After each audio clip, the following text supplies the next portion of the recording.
Hi, this is Diane Baker, and you are listening to TV Confidential. Farewell, Timothy Riley's Bar, and Terraplanes, and Rumble Seats, and Saddle Shoes, and Helen Forrest, Triple C Camps, and Andy Hardy, and Lum and Abner,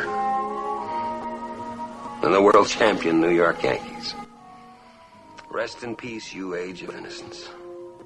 Ed Robertson with a reminder that Ray Richmond will join us at the top of the hour. Ray Richmond, author of The Sopranos, The Complete Visual History. We hope you stay tuned for that. In the meantime, Joseph Dougherty is with us via Zoom. Joseph Dougherty, Emmy Award-winning writer, producer, and director of 30-something, Judging Amy, Pretty Little Liars, and the award-winning play Chester Bailey. Joe's latest book, Rod Serling at 100, One Writer's Acknowledgement, takes a deep dive into the television career of Rod Serling while also offering a new perspective on the master storyteller. Rod Serling at 100, One Writer's Acknowledgement, available right now through Fayetteville Mafia Press and Amazon.com.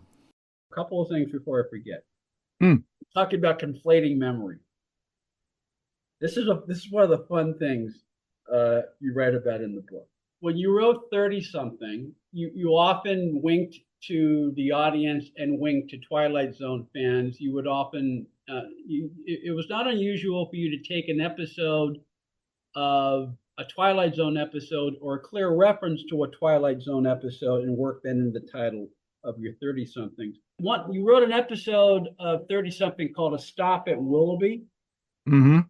At the time you wrote it, you were thinking of one episode, but you realized after the fact, you were thinking of another episode, Walking Distance, which is a similar thing, but I thought I was right. I think the thing in the book is I thought I was writing my Stop at Willoughby, and I just realized recently, no, I was writing my Walking Distance. Yeah. So I gave the episode the wrong title.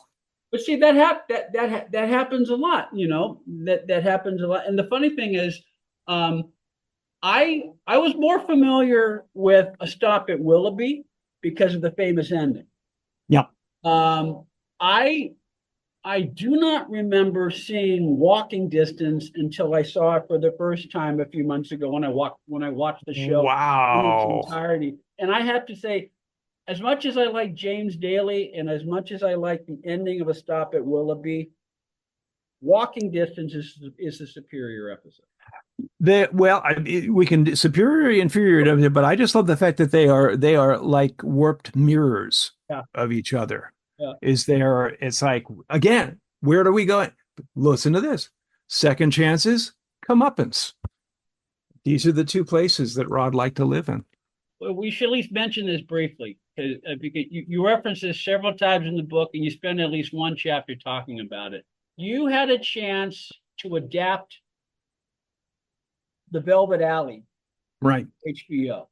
So we never found a home for it. So it was, and that one buyer that changed their mind in the space of going down to the parking lot, that was not HBO. That was somebody else. That's one of the vicissitudes of the life of a television writer producer. But while the thing was still in production, there was interest to the point where you actually wrote it.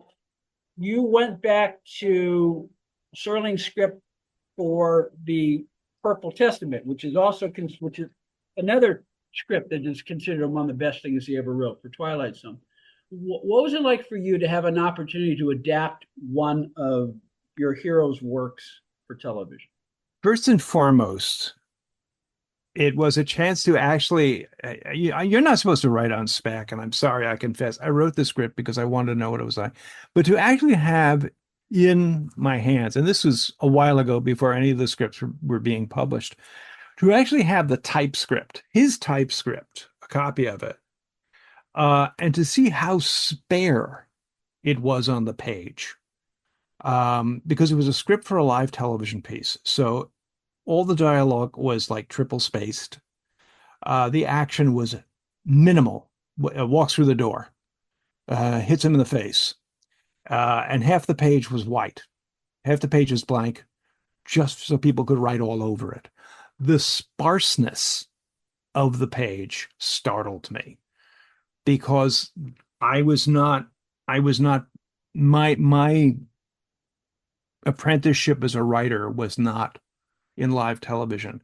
So my scripts tended to be more like sales tools where you had to elaborate a little bit more, or in some cases, a lot, because you were showing scripts to people who didn't have very much imagination. And you had to lead them by the hand. And the big takeaway from the script for Velvet Alley, and you see it now in the volumes of published Serling scripts that are reproductions of his typescript, just stark. Nothing, nothing on the page that doesn't have to be there. Bare minimum, which just startled me. That from this very confident, simple place, the texture presented itself to creative people. People saw the texture and they embraced it. I'd be afraid to write like the Velvet Alley. I would be afraid to not prop up my language a little bit more and to be a little more detailed. But I think it was a factor of live television, and it's how he came in. And I think he always wrote, you write the way you learned how to write.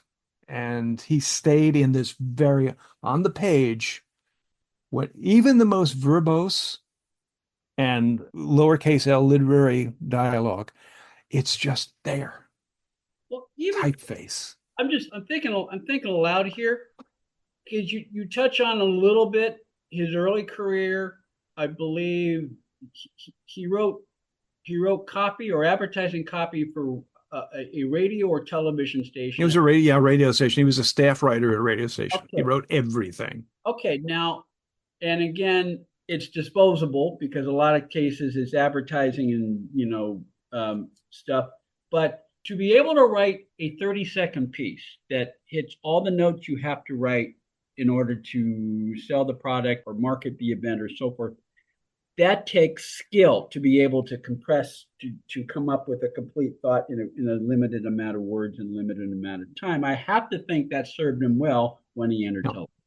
Yeah, he does. He does. I mean, I've seen a quote, and actually I quoted him in the book. He basically says, if you have this job, if you're doing this, you will learn a sense of time that will serve you for the rest of your life as a writer.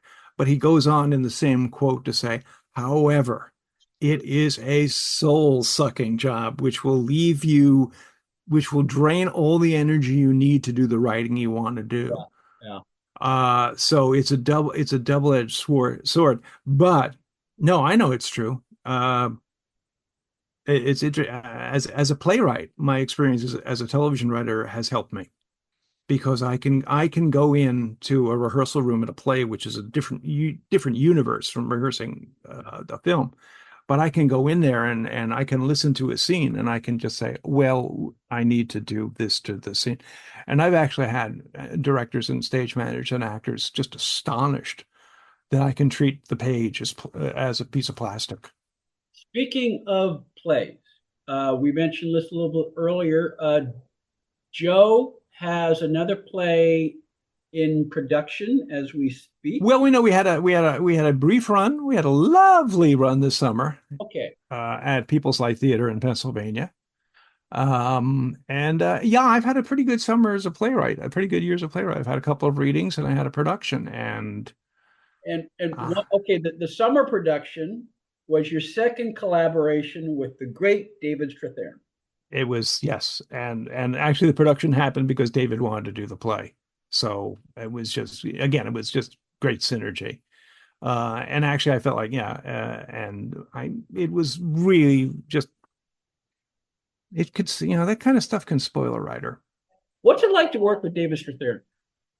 Oh, it's interesting because, his training is pretty formal. And he prefers the stage, but, I would say, oh God, how do you capitalize this? Fearless, inventive, open, and a pretty solid human being, as far as I can tell. And he has good taste in sushi restaurants. So Stay with us, folks. We'll be right back. This portion of TV Confidential is brought to us by our friends at Front Porch Realty, the community of realtors in the Northern Bay area of California that is committed to finding the solution that is best for their clients. Whether you're a first-time home buyer or looking to sell or lease your property in Northern California, call Karen Strain at 415-886-7411 or visit frontporchrealtygroup.com for more information on how they can help you.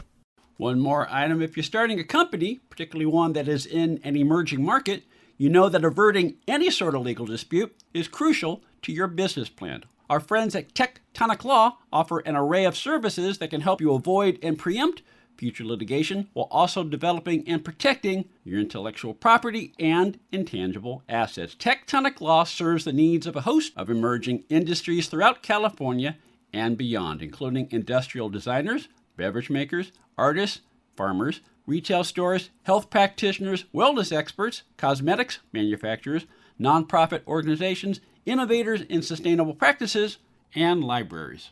Go to tectoniclaw.com to learn more about how Tectonic Law can help your business thrive. tectoniclaw.com. Rock solid representation for groundbreaking industries. Hi, this is Stephanie Powers. You're listening to TV Confidential. Well, I dare say you're a pretty solid human being yourself, Joseph Dougherty. What else are you working on that you're at liberty to tell our listeners? I'm getting ready to start another play, and because I've said this out loud, I'll probably never write it. I'm hoping to get a new edition of a book I wrote a while ago. Will come out from Fayetteville Mafia next year, and that's a new edition of Comfort and Joy, a book I wrote a couple of years ago, which I'm just going to revise. I'm revising, but it will be now crisp and clean and new, all new. That's all right. new, all new, all the time, and writing and writing and stuff, writing and wool gathering, Writing and wool gathering. And if you're a fan of the works of Rod Serling, you're a fan of the Twilight Zone, you definitely want to add Rod Serling at 100, one writer's acknowledgement, to your collection of book. Right, Rod Serling at 100, one writer's acknowledgement, available right now, Fayetteville Mafia Press, as well as Amazon.com. Joe Dougherty, leaf blowers aside, it is always a pleasure to chat with you. I look forward to our next time. Well, yeah, it's been very nice talking to you, too. Thank you, sir. Always a pleasure. We'll take a quick time out, then Ray Richmond will join us at the top of the hour. Ray Richmond, author of The Sopranos, The Complete Visual History. All that more. We come back for hour number 2 of TV Confidential. Please stay with us. Hi, everyone. Thanks for listening to the TV Confidential podcast. If you like what you hear, please consider subscribing to the TV Confidential podcast, or better yet, give us a review on Apple Podcasts, Podchaser, or wherever you listen to our podcast.